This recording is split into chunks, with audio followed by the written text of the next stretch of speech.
Tenemos el gusto de contar con el doctor Manuel Briones y más preámbulo le damos el podio. Muchísimas gracias por aceptar nuestra invitación. Gracias. No sé si los que están aquí pudieran acercarse un poquito más, digo, para que les pueda pasar unas muestras de lo que vamos a ver en la presentación, aprovechando que somos pocos.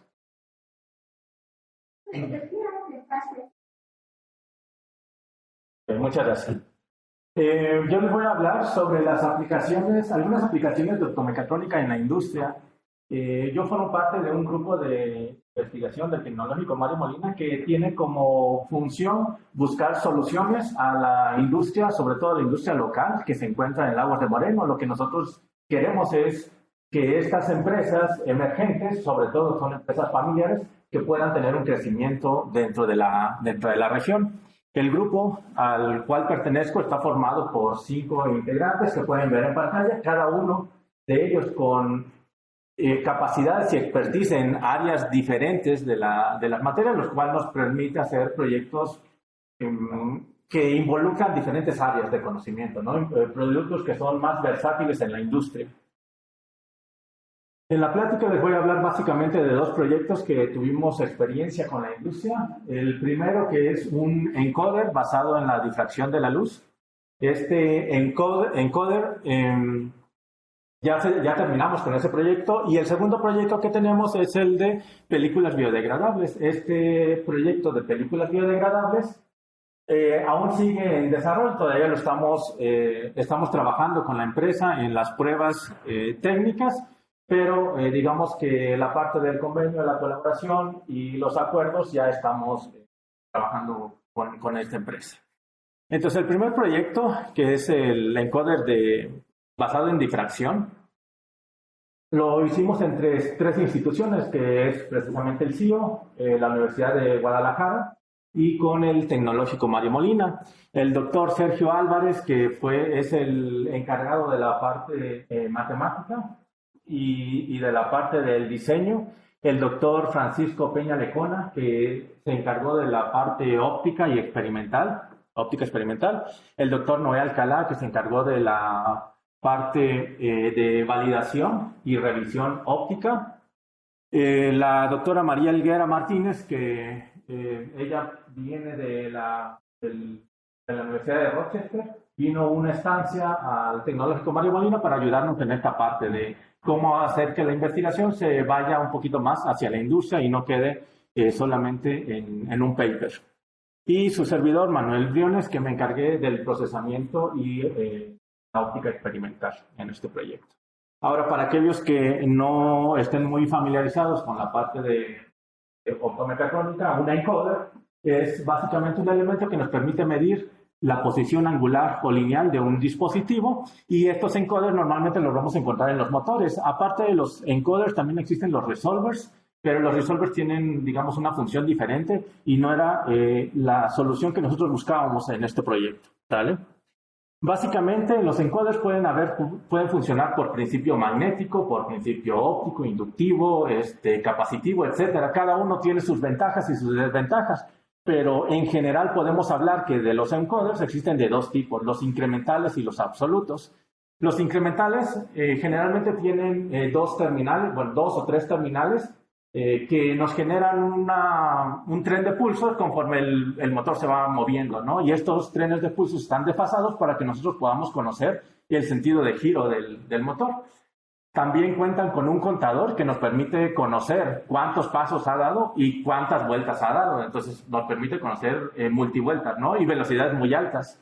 A diferencia de los encoders de tipo absoluto, los encoders de tipo absoluto tenemos un disco codificador como el que podemos ver en pantalla, donde este disco codificador básicamente permite conocer la posición exacta del motor y es única. Digamos, el código no se repite para 2 posiciones angulares diferentes del mismo motor. Ahora, el principio de funcionamiento es muy básico de los encoders. Tenemos una fuente de iluminación, las ranuras, los espacios que ven en color negro, en color negro pueden ser bloqueos de luz o pueden ser agujeros que permiten o no el paso de la luz a través del dispositivo, y del otro lado tenemos simplemente un receptor, un sensor que nos permite conocer ese código. Y ese código, como les decía, normalmente es código gray, simplemente entre una posición y otra lo que hace es cambiar un solo bit, no código binario tradicional.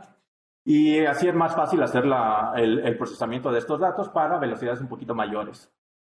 Las desventajas que tenemos con estos tipos de encoders, que van a estar limitados por la cantidad de secciones que tiene nuestro encoder. Si nosotros, digamos, nosotros no podemos meter más divisiones que las que el espacio físico nos permite, y tampoco podemos hacerlas tan pequeñas como para que empiece a presentar efectos de difracción de la luz, y entonces ya los códigos que estamos registrando ya no corresponden con las posiciones reales. Otro de los problemas es que al tener menos cantidad de divisiones, pues en realidad la posición que estamos leyendo no es exactamente la misma o la real que tenemos en el monitor.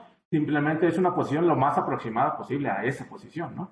Entonces, ¿qué es lo que nosotros queremos? Lo que nosotros queremos es desarrollar un encoder de este tipo absoluto para utilizarlo en aplicaciones de precisión, sobre todo en microrobótica, para tener mejor control sobre la posición de estos. También nosotros necesitábamos que cuando nosotros lleguemos a perder energía sobre estos dispositivos, que en realidad no perdamos la posición actual de nuestro encoder o de nuestro motor, que eso es lo que pasa con los incrementales. En los incrementales tú tienes un contador, pero si se pierde la energía, automáticamente pierdes la posición de tu motor. Ya no sabes dónde estás. Tienes que regresarlo a una posición conocida. También necesitábamos que nuestra resolución fuera continua, es decir, que no estuviera limitada por la cantidad de códigos en nuestro disco codificado, que por lo tanto tendría que ser de salida analógica, que fuera de bajo costo, porque en este tipo de aplicaciones, pues normalmente los encoders para robótica microelectrónica suelen ser bastante caros por la cantidad de elementos y control que conlleva un dispositivo de estos. También necesitamos que no sea susceptible del ruido magnético, que sea escalable, es decir, que lo podamos llevar a motores de cualquier dimensión, y que además nos permita ajustar el sensor de ese encoder al presupuesto que tiene la empresa para la aplicación, ¿vale? Más adelante vamos a ver cómo funciona eso y qué repercusiones puede tener en nuestro sistema comparado con lo que les habíamos mencionado, ¿no? Que queremos que sea continuo, pero si hay diferencias entre los diferentes sensores, entonces, ¿qué tan continuo realmente es esto, ¿no? En esta diapositiva les muestro básicamente el esquema de nuestro encoder. La circunferencia, básicamente esta circunferencia en realidad es una rejilla de difracción, por transmisión. Nuestro centro de la circunferencia no se encuentra concéntrica con el eje de rotación del dispositivo, del encoder, ¿vale? Entonces lo que hacemos básicamente es transmitir un haz de luz desde el eje de rotación hacia la periferia, donde se encuentra la rejilla de difracción. Esta rejilla de difracción nos va a generar un patrón de difracción sobre la pantalla, sobre nuestro sensor, pero en realidad lo que nos interesa a nosotros, por fines prácticos, es solamente el orden 0 y los orden más menos 1, que de ahora en adelante aquí lo vamos a llamar Y1 y Y2 a las distancias que hay desde el orden 0 hacia el orden más. Entonces, si nosotros observamos este diagrama, lo primero que viene a la mente pues es que la posición angular de nuestro dispositivo, al no estar concéntrico con el eje de rotación, pues en realidad los órdenes de difracción van a tener diferentes posiciones para cada ángulo, y que en realidad van a depender más de la resolución de la rejilla de difracción, más que de la distancia o del tamaño de nuestro dispositivo. Para las pruebas en el laboratorio utilizamos un motor a pasos con microstepping. El microstepping es 1 a 256, es decir, en lugar de dar un paso del motor, hacemos 200 pasos. Y esto lleva ciertas implicaciones en la parte del torque del motor. Cuando nosotros hacemos un microstepping, digamos que en lugar de ir encendiendo las bobinas para que vaya arrastrando el rotor, lo que hacemos es mandar pulsos modulados a las bobinas, y esos pulsos modulados lo que hacen es que generan campos magnéticos instantáneos que forzan a que el rotor gire, pero que se encuentre vibrando. Entonces, si tú quieres demasiada resolución, la fuerza que genera ese campo magnético modulado, pues en realidad puede no ser suficiente para mover el rotor si la carga del motor es demasiado, ¿no? Entonces, para estas pruebas utilizamos este método, le vamos a decir por qué y cuáles eran las ventajas y desventajas más adelante. Y esto iba unido con una banda que nos permitía mover el encoder. Como fuente de iluminación, en la etapa de laboratorio utilizamos un helio neón que teníamos a la mano en la Universidad de Guadalajara y un sensor con el que procesamos posteriormente la información, ¿vale? La idea de este dispositivo, en su primera etapa, que fue esta, es básicamente demostrar que se podía hacer, que funcionaba y que la resolución del sistema era suficiente para mejorar lo que ya existe en la industria. Ahora,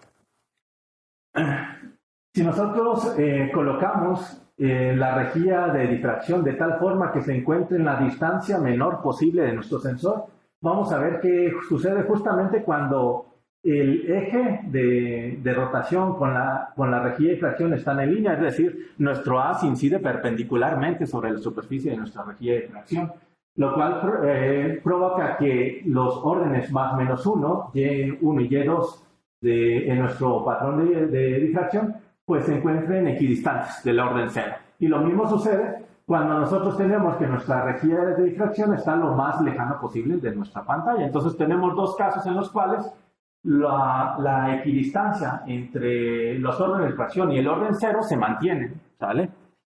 Esto lo podemos ver, lo podemos resolver geométricamente con estas variables, y las ecuaciones que obtenemos para Y1 y Y2 son las ecuaciones que tenemos en la. A partir de esa ecuación nosotros podemos conocer las posiciones Y1 y Y2 dependientes del ángulo de nuestro dispositivo. Sin embargo, eso no es factible en la industria, porque en realidad nosotros, digamos, en la industria no te preguntan, oye, ¿cuál es el ángulo de difracción de Y1 y Y2? Te preguntan cuál es el ángulo de mi motor. Tendría que ser resuelto de otra manera. Y esto no se puede resolver analíticamente, tiene que ser numéricamente. Entonces, lo que hicimos fue analizar cuáles eran los posibles casos que íbamos a tener con nuestro dispositivo. Y ya les había mencionado dos, el caso de mínima distancia, bueno, los dos equidistantes, en el caso A y en el caso C, y tenemos otros dos casos, el caso B y el caso D, donde las distancias de 1 y Y2 no son idénticas y depende prácticamente del ángulo de incidencia del haz sobre la superficie de nuestra rejilla de difracción. Cuando nosotros analizamos la ecuación anterior, nosotros podemos generar una curva, una tabla de datos, y esa tabla de datos corresponde con esta gráfica, donde vemos en azul la distancia de Y1, en color rojo la distancia de Y2, y precisamente los dos casos de intersección, que era en 180 grados y en 0 grados, ¿no? Que era donde Y1 y Y2 se mantenían. Y cómo se comportan los demás casos. Entonces, este conjunto, este par de datos funcionan como identificador, es decir, habrá solamente una posición angular del motor donde nos dé esos dos resultados. La combinación de esos dos resultados corresponden a una única posición angular de nuestro motor.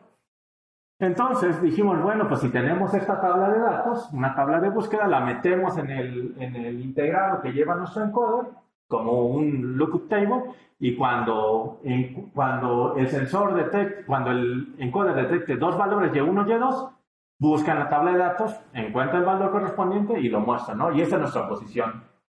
Y sí es cierto, sí funciona. El problema es que regresamos a lo que estábamos tratando de evitar, tener resolución, una resolución dada por la cantidad de elementos de nuestra tabla, que sería el equivalente a tener la misma cantidad de divisiones en nuestro segmento codificado, en nuestro disco codificado. Entonces, ¿qué fue lo que hicimos? Estas dos ecuaciones las aproximamos polinomialmente. Tenemos dos ecuaciones polinomiales de esta forma, Y1 y Y2 para cada uno de los órdenes de difracción. Y lo que hacemos es que en lugar de tener una tabla de búsqueda en nuestro dispositivo, nosotros tenemos un solucionador de polinomios. Entonces lo que hacemos es, nos da el sistema dos valores Y1 y Y2, metemos eso en nuestro polinomio, se resuelve el polinomio internamente en el microcontrolador y nos devuelve la posición angular. Y esa posición angular ya no es dependiente de la cantidad de segmentos que hayamos determinado, porque en realidad, como es una aproximación polinomial, es continua este polinomio, ¿no? No dependemos de eso. Y los polinomios que hallamos para el ejemplo, el prototipo que usamos en laboratorio, pues son los dos que podemos ver en pantalla. Ahora, esto teóricamente funciona, prácticamente veíamos que se podían, sí nos registraban los cambios en las posiciones, pero decíamos, pero ahora, ¿cómo sabemos que las mediciones que estamos obteniendo, los desplazamientos que nosotros medimos, corresponden con los desplazamientos físicos reales de nuestro dispositivo? Es por eso que a nuestro arreglo le agregamos un arreglo interferométrico donde hacíamos que el orden 1 y el orden 0 interfirieran, que hubiera interferencia, se formaba un interferograma. Y de esta manera, cuando nosotros desplazamos nuestra rejilla de difracción, hacemos que gire nuestro dispositivo, nuestro encoder, el patrón de franjas que formamos, pues básicamente nos dice cuál es el desplazamiento de nuestro dispositivo. Y dado que la resolución de un interferograma es mayor que la que nosotros tenemos actualmente con nuestro dispositivo, pues decimos, bueno, vamos a comparar los dos resultados y vamos a ver qué tan fiable es nuestro método. En la gráfica vemos el comportamiento de los desplazamientos, el desplazamiento de fase de esos interferogramas respecto al número de micropasos. Como les había mencionado, en lugar de tener pasos completos, tenemos 1 sobre 256 pasos, que en realidad pues es toda la prueba. En realidad nosotros nunca vimos que el disco girara, pero ambas técnicas nos demuestran que sí hay un desplazamiento, ¿no? Que el dispositivo se estaba desplazando. Y lo curioso que vemos es, sobre todo en la línea roja, vemos que hay ciertos pasos, ciertos micropasos, donde el motor o la fase no se mueve. Es decir, no hay un desplazamiento de la fase en el interferograma. Entonces, ¿a qué se debe, no?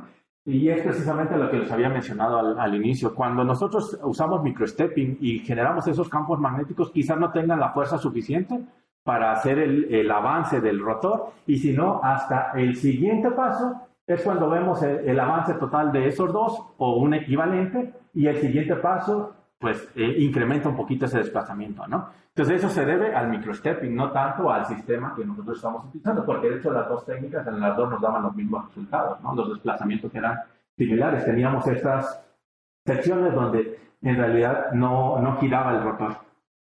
Ahora, comparando las pruebas, las dos técnicas, vimos que el coeficiente de correlación era de 98.98, 0.99, podemos decir que nuestro sistema funciona, ¿no? Que es viable, que funciona, y todo lo que nosotros buscábamos era cierto con esta técnica. Ahora, sí pudimos completar la parte de la resolución. No tenemos ningún problema con hallar la resolución continua dentro de nuestro sistema. La variabilidad que tenemos es mínima, o sea, podemos incluso despreciarla. Y sí, logramos hacer el desarrollo tecnológico. Este proyecto, como les mencionaba, estaba enfocado en la industria, ¿no? Y lo que buscamos pues era hacer la patente o el diseño industrial en el peor de los casos. Ahora, al ser este un proyecto en la que estuvieron involucradas muchas instituciones, estuvo el CIO, la UDG y el tecnológico, digamos que llegar a un acuerdo administrativo sobre la forma de manejar la patente y todo lo relacionado con ellos fue un problema muy grande. Esperábamos resolverlo en un periodo de tiempo. Nosotros empezamos a hacer la gestión de la publicación, ver qué datos podíamos publicar. De hecho, todo lo que tenemos aquí lo publicamos. Hay otras cosas que no se publicaron. Y para el momento en el que se cumplió el tiempo que nos da propiedad intelectual, el Instituto de Propiedad Intelectual, para hacer la solicitud de la patente, pues se había cumplido y todavía no habíamos llegado a un acuerdo entre las partes involucradas en el proyecto. Entonces, este proyecto, digamos que por esa parte perdimos la opción de la patente, de comercializar nuestro proyecto, pero aprendimos en la parte de los procesos de colaboración, cómo están los estatutos de patentes para cada una de las instituciones, y quizás corregir todas esas problemas que nos pudimos haber ahorrado si desde un inicio hubiéramos declarado claramente cuáles eran las aportaciones de cada integrante del proyecto y de las instituciones, qué relevancia iba a tener cada institución en el proyecto. Y por eso les presento el siguiente proyecto. El siguiente proyecto son películas biodegradables y recubrimientos para la industria lechera en la región de los Altos Nortes de Jalisco, que es donde está el tecnológico. Es la región con mayor producción de leche en México a nivel nacional. Y cuando ellos nos invitaron a algunas empresas que producen quesos, y vimos que para la producción de quesos, pues, básicamente 10 litros de leche y producían 1 kilo de queso. Y todo lo demás era desperdicio, era suero de leche. Y ese suero de leche, aunque no lo desperdiciaban totalmente, prácticamente lo regalaban como alimento suplemento alimenticio para los animales, básicamente, para engorda. Entonces les comentamos que era posible que a partir de esos sueros de leche pudieran revalorizarlo, darle mayor valor a ese producto y que tuvieran un beneficio mayor, ¿no? Que no fuera simplemente desperdiciar o darlo simplemente para que no se quede tirado o para que no tengan problemas luego ambientales, ¿no? En la región, en la zona donde está. Entonces, una de las integrantes, que es la doctora Giovanna Rossi, es especialista en la fabricación de películas biodegradables. Estuvo trabajando todo su doctorado en esa cuestión. Y básicamente lo que intentamos hacer, pues, son sustituir a los materiales multicapas sintéticos por materiales biodegradables que puedan consumirse. Seguramente ustedes han visto que en los supermercados, ¿no? Que les dicen, pues que las manzanas son muy brillositas y esto y aquello. Bueno, ese es un recubrimiento, ¿no? Un recubrimiento y es natural y no pasa nada. Nadie se da cuenta, te lo comes y ni cuenta te das que te lo estás comiendo. Existen ese tipo de recubrimientos que lo que hacen es alargar la vida de anaquel del producto, es para que no se deseche tan rápidamente. Pero también existen aquellos recubrimientos que aportan algo al producto. No sé si en alguna ocasión les ha tocado probar, sobre todo, no sé, un pan, que lo ven y lo prueban y, o sea, no huele, más bien lo acercan, no huele a nada. Lo prueban y cuando lo prueban empiezan a... Y eso resulta que es porque tienen un recubrimiento y dentro del recubrimiento tienen encapsulado el aditamento para que suelte el sabor, el olor, y en ese momento es cuando te gusta el producto, ¿no? Entonces lo que hacen es simplemente evitar que entre en contacto con el oxígeno o con la humedad para mantener la consistencia del producto y además que el olor y el sabor se liberen en el momento en que tú lo pruebas y no se esté liberando constantemente desde que lo empacas hasta que llega al cliente, ¿no? Y el cliente a veces puede ser que ya ni siquiera llegue a sentir el sabor original o el que se proponía que fuera para el producto final, ¿no? Entonces, ese tipo de cuestiones es lo que nosotros buscamos con películas biodegradables, ¿no? Y sobre todo apoyar a las empresas que están localmente. Entonces, ¿cuáles eran nuestros objetivos principales? Pues reducir el desperdicio de estas empresas y también llegamos a acuerdos con una empresa de productos alimenticios procesados para reducir la cantidad de absorción de aceite en el proceso de cocción de estos productos. No sé si han visto las papas fritas, luego las aplastas y tienen un montón de aceite, todos estos productos. Bueno, lo que hacemos con los recubrimientos es generar una capa que permite que se fría el producto, pero que no absorba el aceite. Básicamente lo que sucede es, tú pones una papa a la francesa y lo metes en aceite, al empezarse a calentar se evapora el agua que tiene la papa. Y esos huecos que quedan, pues son rellenados con aceite. Entonces lo que buscamos es un recubrimiento que permita que salga el agua, pero que no permita que entre el aceite posteriormente, ¿no? Una vez que ya está frita. Y así puede ser para muchos procesos y productos realmente. Los recubrimientos y las películas son como las que se observan aquí. Si me permiten, les voy a pasar algo que hicimos hace un tiempo. Nada más no se les vaya a saber porque ya tienen bastante tiempo. Alrededor de un año, medio año, que las hicimos. Van a notar que alguna de ellas no se puede despegar de las cajas Petri porque las condiciones de humedad de temperatura, pues no coincidían, ¿no?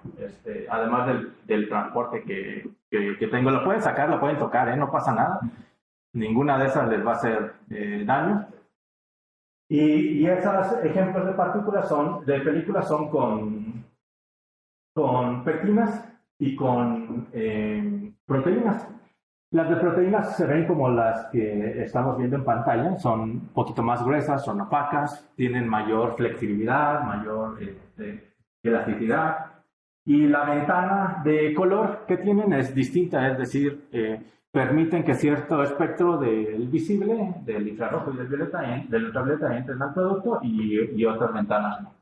A diferencia de las películas basadas en pectinas. Las películas basadas en pectinas son más transparentes, son más delgadas y cabe destacar que todas ellas en principio no tienen color, no tienen sabor, se degradan rápidamente al entrar en contacto con el agua. Entonces para la parte del proceso de cocción de los alimentos no afecta. Y no les va a hacer daño, no es tóxico esto. Ahora, una parte importante en el proceso de fabricación de las películas biodegradables tiene que ver con la temperatura y la humedad.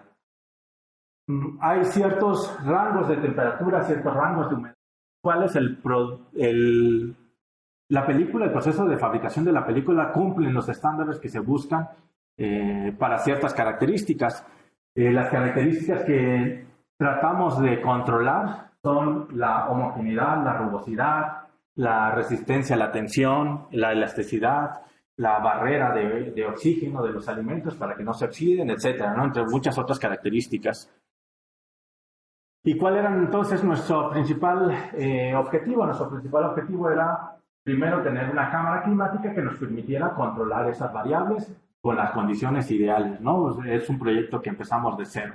Ahora, nos comentaba esta investigadora que las características esenciales pues es que nuestra cámara climática pudiera ir de 40 a 60 grados, que tuviera más o menos 1 grado centígrado de tolerancia, de 30 a 70% de humedad relativa y una tolerancia de más o menos 2% de humedad relativa. Esas son las condiciones ideales y las que se aceptan para la fabricación de películas biodegradables. ¿Cuál fue nuestro problema? Que eso sucedió en el 2020, cuando empezó la pandemia. Seguramente muchos de ustedes también sufrieron por esa parte. Y en el tecnológico donde nosotros trabajamos, pues nos cerraron los laboratorios, el acceso al tecnológico prácticamente. Entonces nosotros teníamos que íbamos a empezar apenas con el desarrollo del prototipo, teníamos la idea, íbamos a hacer las pruebas de calibración, el monitoreo de datos y actualizar la información, ¿no? Teníamos que actualizarlo remotamente, porque al inicio dijimos, bueno, 15 días, nos vamos, regresamos y todo, y no pasó, ¿no? Pasó un mes y dijimos, no, ya esto se acabó. Empecé a trabajar en el prototipo en mi casa con lo que yo tenía a la mano, no sé si esta imagen le resulta familiar. Y poníamos aquí en esta camarita pues la electrónica. Teníamos los ventiladores, las ranuras de ventilación, los ventiladores para la circulación de aire a través de la cámara. Tenemos aquí un elemento de un humidificador por ultrasonido. Y tenemos básicamente la puerta, ¿no? Que nos permite ahí controlar esa parte. Dije, bueno, voy a hacer unas pruebas para ver si es real que se puede hacer este tipo de productos. En ese entonces nosotros no contábamos con un ingeniero mecánico ni especialista en termodinámica. Entonces ahí esa parte dije, pues vamos a probar a ver qué sale. Inicialmente, pues lo que uno tiene en su casa, microcontroladores Arduinos, ¿no? Pero por esta cosa de la pandemia que decimos, no, es que necesitábamos que el técnico, la persona que va a estar trabajando en la máquina, en el aparatito tenga acceso, pero que yo también como programador pueda acceder desde mi casa, porque yo no puedo ir a su casa a hacer las pruebas, no está permitido. Entonces optamos por usar un ESP32. Este ESP32 nos trae varias ventajas, una de ellas que es muy fácil de programar con MicroPython, que trae 2 núcleos, entonces nos podíamos dividir la parte de comunicaciones en un núcleo y la parte del control en otro núcleo. Y básicamente en Python, para aquellos que lo han utilizado, se dan cuenta que hay una cantidad de información abismal y sobre todo de herramientas que ya están hechas, diseñadas específicamente para este tipo de aplicaciones. Entonces, el diseño básicamente electrónico de este sistema pues es básicamente nuestro microcontrolador. Tenemos aquí la etapa de control de temperatura, la etapa de control de humedad, que en realidad pues es un simple on-off con los ventiladores y el ultrasonido con histéresis, y nuestro sensor, el sensor que teníamos a la mano, y una pantallita OLED para que la persona que esté trabajando pues pueda ver qué está sucediendo con las variables medidas. Dentro del microcontrolador dividimos básicamente en 3 etapas, que es la comunicación, el control y los registros.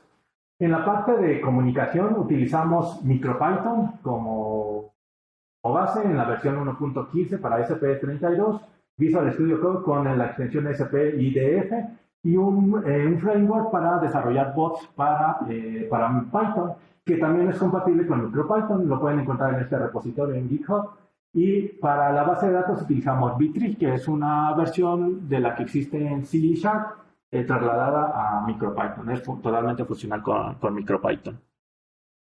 En esta parte también tuvimos la ayuda de ingenieros de una empresa que se dedica enteramente al desarrollo web, que nos dieron orientación sobre la forma de estructurar nuestra plataforma, porque inicialmente dijimos, bueno, queremos este producto, solo este, pero después nos hicieron ver que en realidad podríamos llegar a tener una plataforma de instrumentos de medición a nivel laboratorio que se pudieran interconectar entre ellos. Y también nos resolvía varios de los problemas que habíamos tenido anteriormente. A diferencia de aquí, donde los estudiantes se dedican 100% a su proyecto, en licenciatura pues es difícil que un estudiante se dedique 2 años a un proyecto, un año a un proyecto, ¿no? Normalmente son 6 meses, 4 meses y lo que alcanzaste a hacer, ¿no? Entonces, muchas veces nosotros agotábamos el tiempo de estos estudiantes en enseñarles la plataforma de cada equipo, de cómo se usaba, cuáles eran las variables, habían 100 parámetros que controlar y prácticamente tardaban 3 meses en empezar a desarrollar su proyecto. Con estas implementaciones lo que nosotros buscábamos es que en lugar de pasar ese tiempo enseñándoles a usar equipos que ni siquiera parte del proyecto, mejor desarrollar una plataforma que nos permitiera que el estudiante se pudiera involucrar rápidamente. Y una de las formas fue precisamente con el desarrollo de los bots. Es un bot que simplemente le indicas que iba a hacer una prueba de este tipo, te da las opciones o te pide los parámetros que sí necesitas para ese tipo de pruebas y algunas de las variables. Por ejemplo, nosotros para la parte de temperatura utilizamos PID, proporcional, integral, derivativo, clásico. Para la humedad utilizamos histéresis on-off. Todo esto lo montamos en el primer núcleo de nuestro microcontrolador y en el segundo núcleo metimos para las entradas y salidas métodos request de HTTP para el método get, put, todo lo que se usa normalmente en esa industria para generar nuestras solicitudes de cambio de estado del dispositivo. Teníamos también la pantalla OLED como alternativa, porque a veces no es tan fácil que tú vayas y le preguntes al bot cuál es la temperatura. Te lleva más tiempo al técnico, ¿no?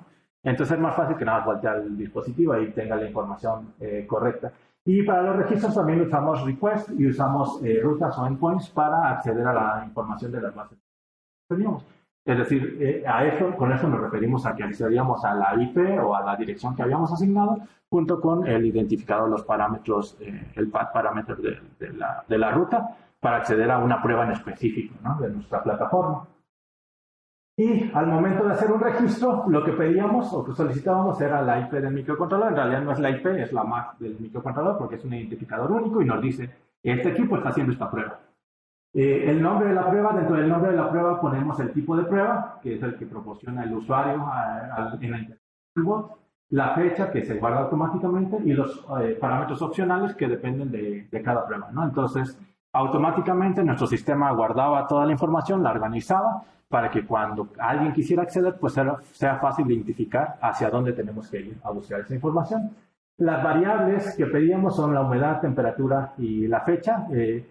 Para este prototipo, les digo, la idea al principio era hacer simplemente una cámara climática, pero luego nos dimos cuenta que podíamos atacar también los demás dispositivos, integrarlos en la misma plataforma, y por eso pues tenemos que también decir qué variables son las que estamos almacenando y posteriormente la información. Esto básicamente tiene una estructura diccionario o JSON, o como lo quieran ver, depende de la lengua que estén, de programación, ¿vale? Esto sí utilizamos un CRUD, que es crear, leer, actualizar, borrar, y esto es solamente actualización y borrado de los datos dentro de las bases de datos. De las pruebas que nosotros hallamos, hicimos primero, bueno, yo hice pruebas en mi casa sin colocar las muestras dentro de la cámara climática, y básicamente vimos que sí se mantiene estable. Les muestro solamente los 150 minutos, pero en realidad para el proceso de creación de películas biodegradables con estas características son alrededor de 36 horas que lleva fabricarlas. Pero no les muestro eso porque en realidad van a ver solamente una línea, ¿no? Pero el comportamiento importante, interesante, es al principio ver cuánto tiempo tarda la cámara climática en alcanzar el valor deseado, que duraba aproximadamente 20 minutos para humedad y lo mismo para temperatura. Y cosa curiosa que sucedió es que dije, bueno, estas ya cumplen con los parámetros, le mando a la persona que va a trabajar con las películas para que haga pruebas con las películas, yo pueda monitorear desde mi casa, y resulta que cuando meten las muestras se vuelve más estable el sistema.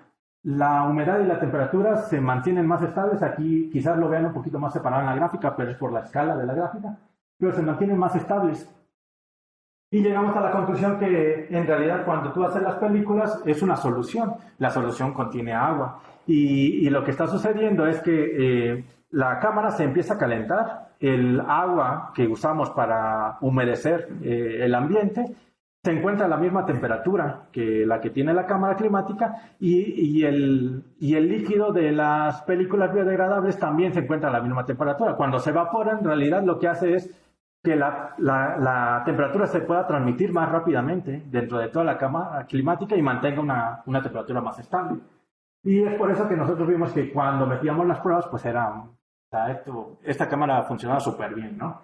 Comparado numéricamente veríamos esto. En las pruebas sin las muestras, nuestra desviación estándar era de 0.6, 0.8 y 1 grado centígrados, y de 2.5 hasta 3.7 de humedad relativa, mientras que cuando ya teníamos las muestras, la desviación estándar bajaba a 0.4, 0.5 y la humedad relativa hasta 0.5 para las pruebas. ¿Ah? Ahora, en este video van a ver las películas hechas a base de pectina, son como algunas que les pasaron aquí en presencial. Estas películas son transparentes, son muy delgadas, y funcionan sobre todo para recubrimientos, porque el usuario final del producto no se da cuenta que está sobre la muestra. Mientras que las películas a base de proteína son más flexibles, tienen un comportamiento más parecido a los PETs, pero sin llegar a tener la misma potencia que el PET, y es precisamente en eso donde estamos trabajando. Ahora, hicimos esta cámara climática, hacíamos las películas, pero decíamos, bueno, y ahora, ¿cómo sabemos que sí estábamos obteniendo las características que queríamos? Entonces hicimos un arreglo OCT, un arreglo de tomografía de coherencia óptica, donde usábamos un diodo superluminiscente para medir los grosores de las películas en diferentes puntos. El arreglo es el que vemos aquí, básicamente es un Michelson.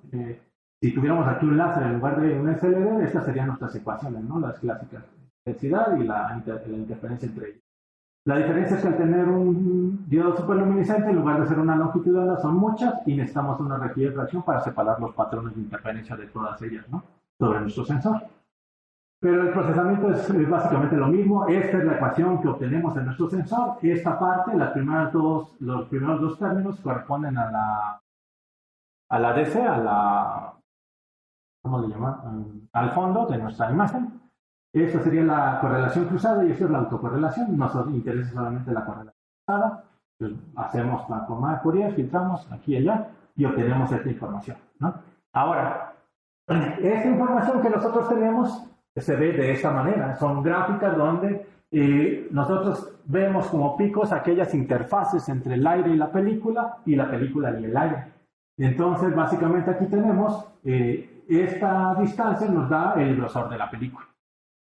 Nosotros hicimos pruebas para pectinas con 20 y 25 milímetros, vimos los grosores que se mantenían, que fuera estándar para todas las películas, que las diferentes pruebas funcionaran. y lo hicimos también para proteínas, y proteínas podemos ver precisamente que suelen ser más gruesas estas películas y tienen otras propiedades. Además de estas pruebas iniciales con películas, también estábamos buscando reforzar nuestras películas a través de películas multilaminadas. Normalmente en la industria no se usa una película, no le pones una capita y ya, sino que son varias capas que se van apilando y tienen cierto ordenamiento.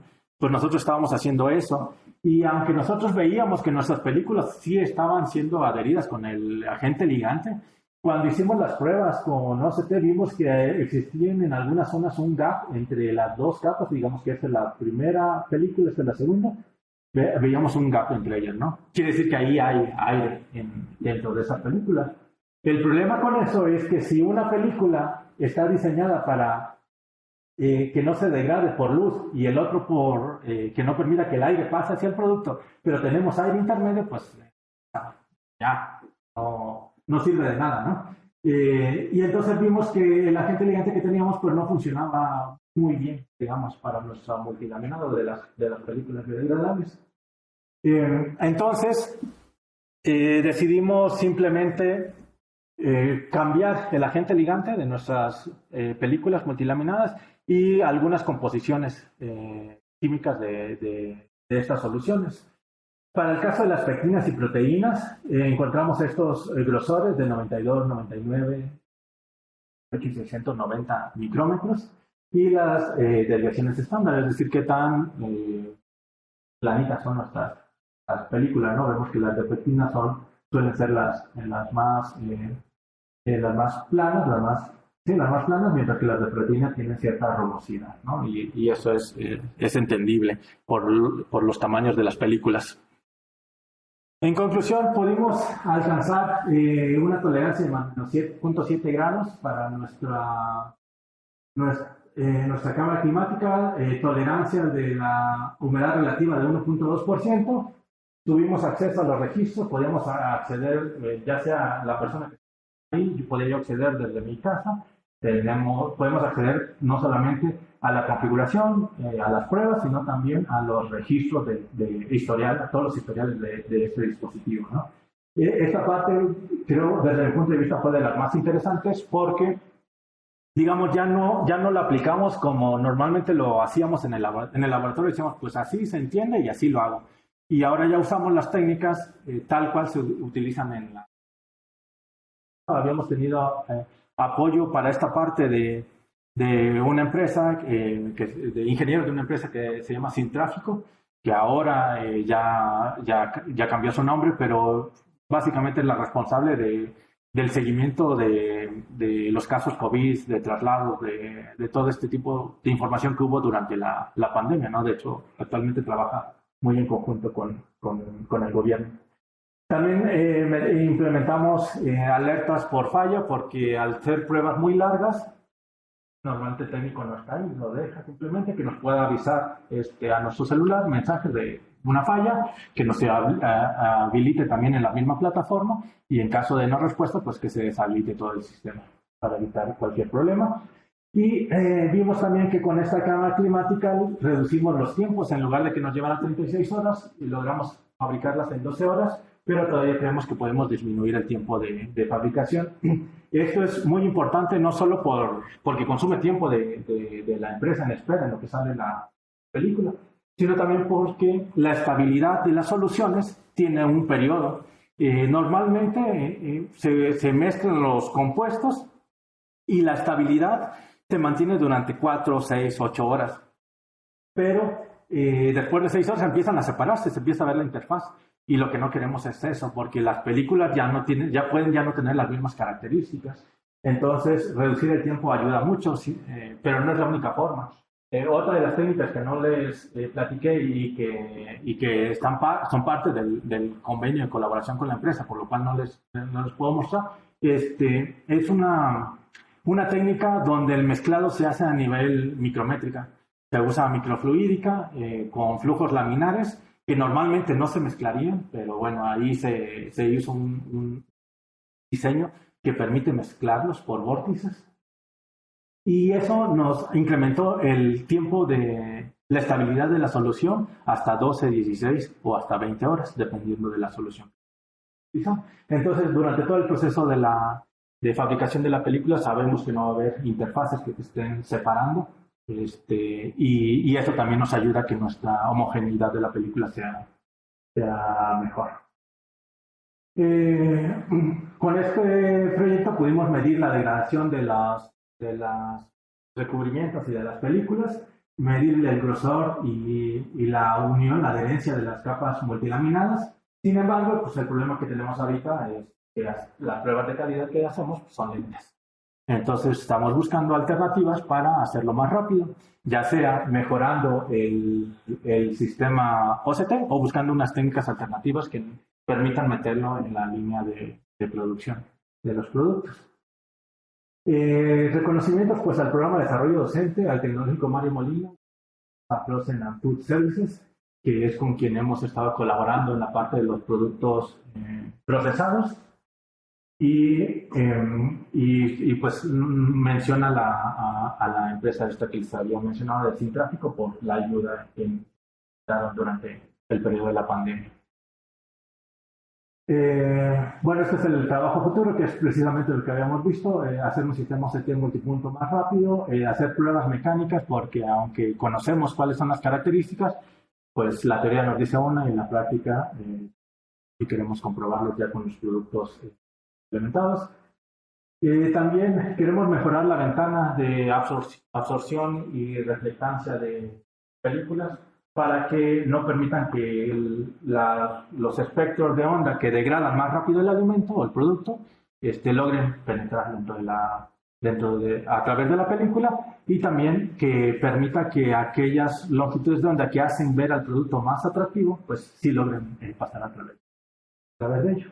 Y también pues hacer una despliegue de informaciones tomográficas en tiempo real, porque vimos que es difícil que los técnicos entiendan un poquito las gráficas que les había mostrado de los piquitos, pues a veces no les queda tan claro a qué se requieren, ¿no? Entonces, si lo hacemos bidimensional, es decir, les mostramos gráficamente, esta es la película, este es el producto, que lo vean, creo que eso ayudaría bastante a que ellos puedan entender un poquito más esto, y por eso aquí tenemos un reto, porque tenemos que mostrar más información y hacerlo en menos tiempo.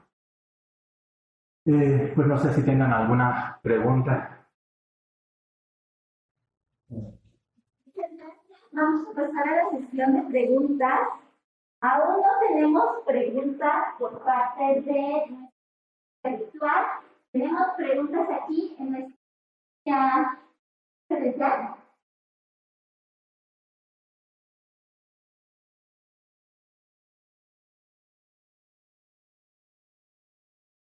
Yo pudiera preguntar, Laura. Gracias por la plática. Por estas películas delgadas, ¿han medido el índice de refracción? El índice de refracción no lo hemos medido. El equipo que nosotros tenemos en el laboratorio todavía no nos permite. Nosotros, al pertenecer a un instituto tecnológico, digamos que los recursos que tenemos son a través del gobierno de Jalisco y a través de las empresas. Entonces, básicamente, el recurso que nos ha llegado es para la parte química, que es lo primero que tenemos que hacer, y después pasarnos hacia la parte óptica. El sistema OCT es por medio de apoyo de otras instituciones que nos ha llegado el equipo. Pero sí, lo que tenemos planeado, no solamente, te digo, hacemos espectroscopía para medir los rangos, las ventanas de color, pero sí nos interesaría llegar a medir los índices de refracción de estas, sobre todo porque como se disuelven muy rápido en líquido, nosotros estas películas tenemos el problema de que cuando queremos medir sus propiedades ópticas, digamos que el comportamiento de la superficie es distinta a los otros materiales. Entonces, cuando la queremos medir, tenemos ahí unos problemas de reflexión y unos comportamientos medio extraños que no sabemos todavía si en realidad lo que está haciendo es absorber la energía y luego la emite en otra. Eso no lo podemos hacer todavía. Entonces no sabemos qué está pasando en esa parte. Pero sí, hay muchas pruebas ópticas que no conocemos. Por ahí vamos, ¿no? Lo principal ahorita para nosotros es cumplir con la empresa en la parte del desarrollo de las películas, que las pruebas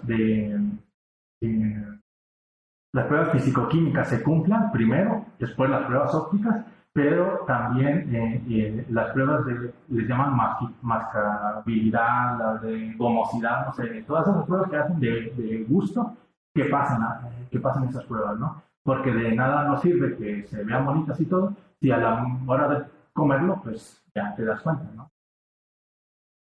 Como que tenemos ahorita otros asuntos que resolver, pero sí, eventualmente vamos a llegar a una caracterización más profunda de esta. Para, bueno, sería como para orientarlo tal vez alguna.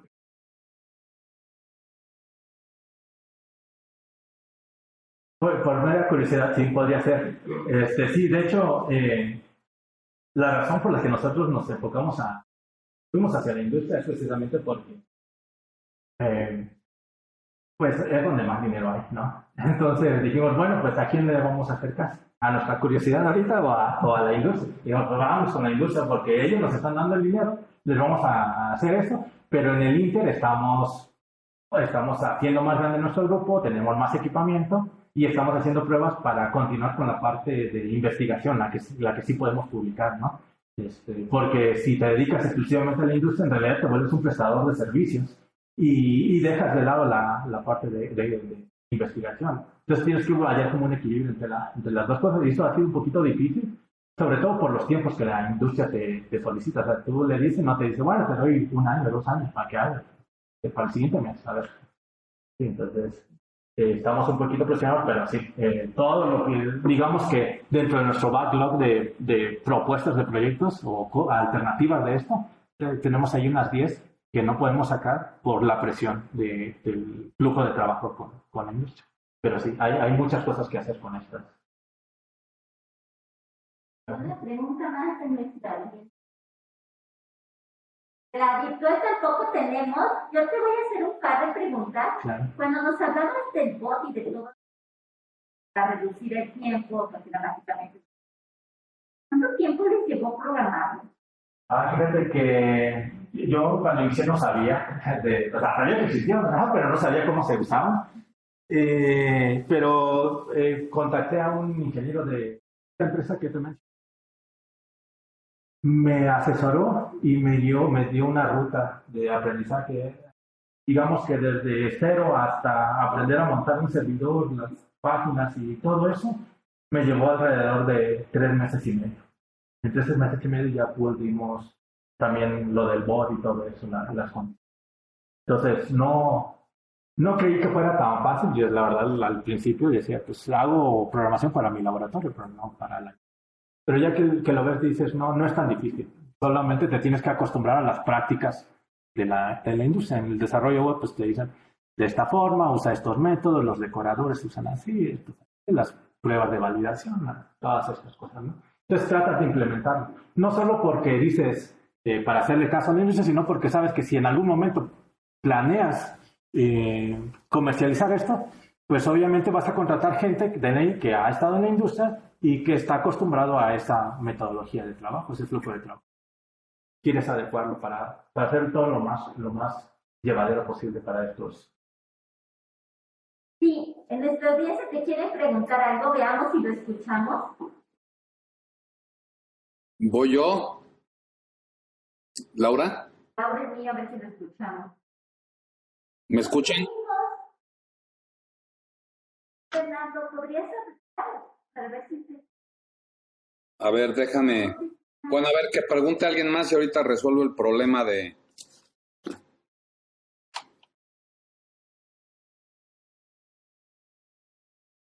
¿Me escuchan? No te escucho porque a mí no tiene escuchar en mi laptop. Bueno, ni modo.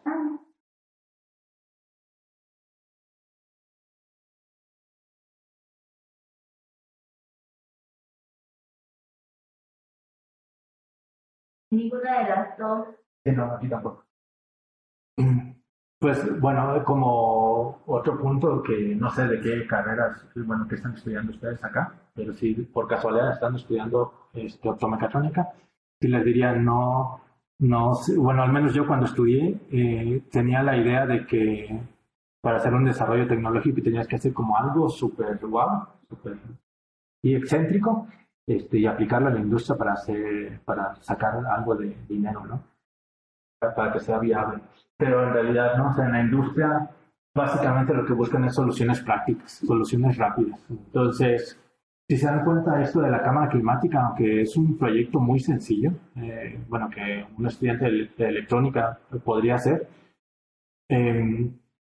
ya la parte de la visión de hacia dónde y la aplicación que le vas a dar y todo el soporte alrededor de eso es lo más complicado, pero en realidad es más bien talacha, no tanto conocimiento. Entonces, si ustedes en algún momento planean introducirse en la industria, pues sería conveniente eso, ¿no? Que vean la forma de trabajar en la industria, el grupo de trabajo y todo esto, para que sea más fácil su implementación y no se queden con que tiene que ser lo más guau y lo tengo que implementar. Puede ser de lo que ya conocen, aplicarlo o darle un giro, ¿no? Y eso permite también tener salidas en la parte de la industria y que ustedes puedan recibir esos apoyos económicos.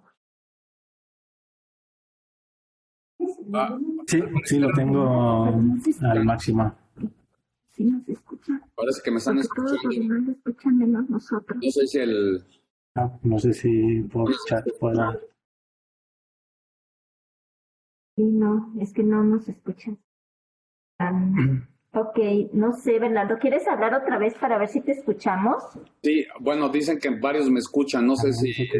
Manuel me escuche para hacerle la pregunta. Manuel, ¿me escuchas? No, pero no se escucha. Bernardo, ¿puedes intentarlo otra vez? Sí, lo estoy intentando. Acá mi micrófono me reconoce que sí estoy hablando. No, por alguna extraña razón no te escuchamos, no sabemos por qué. Bueno, pues son ustedes. Entonces,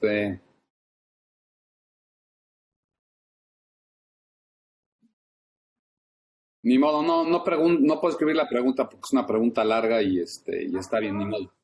No pasa nada. Gracias. O sea, tenemos el problema con dos laptops.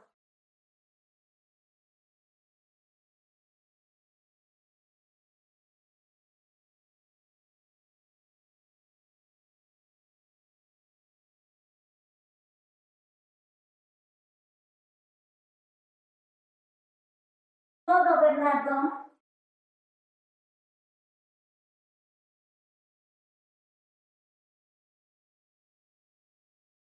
Sí, para la próxima.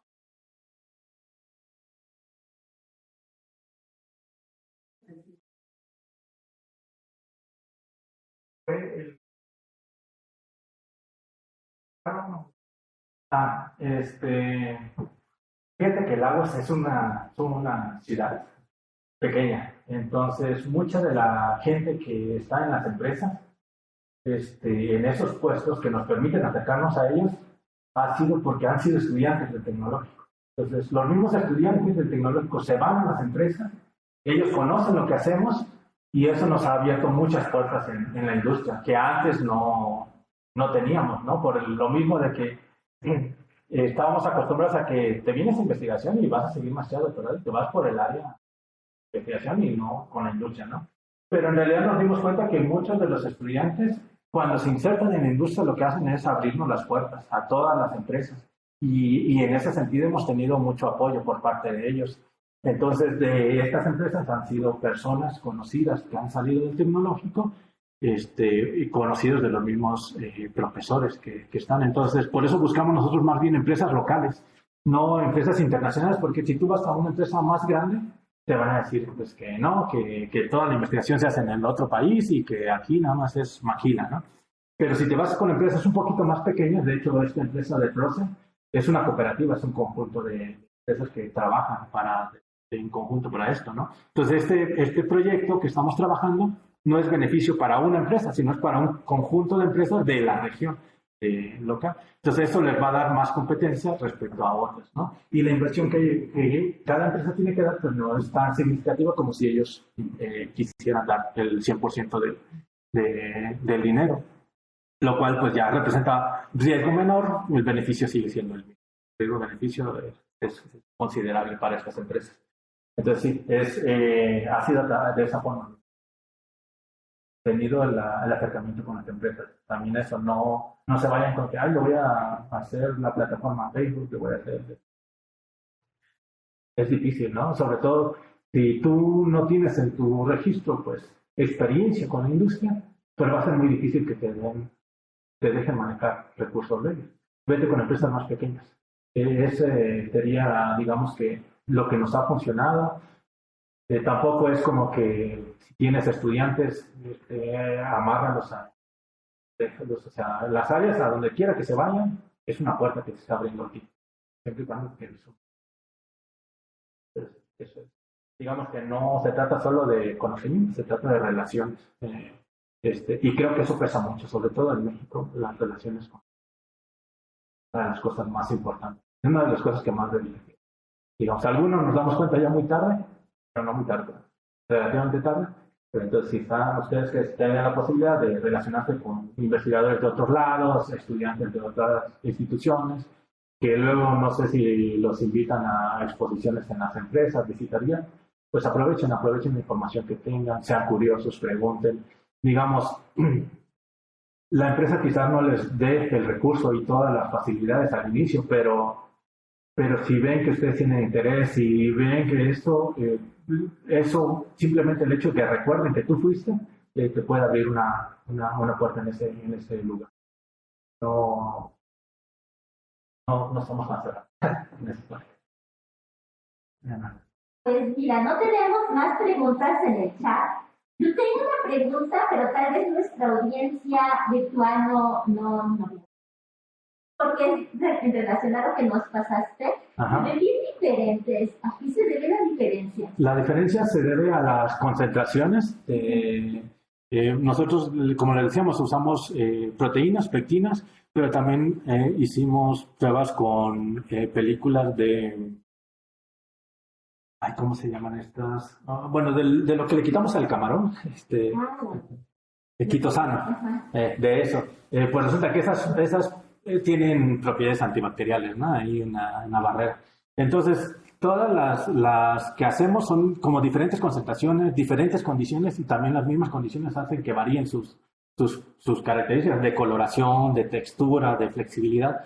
Entonces, lo que buscamos básicamente nosotros con esto, bueno, una parte que no les mencioné es, pues nosotros hacemos las pruebas, las vamos almacenando, ¿no? Todo lo almacenamos.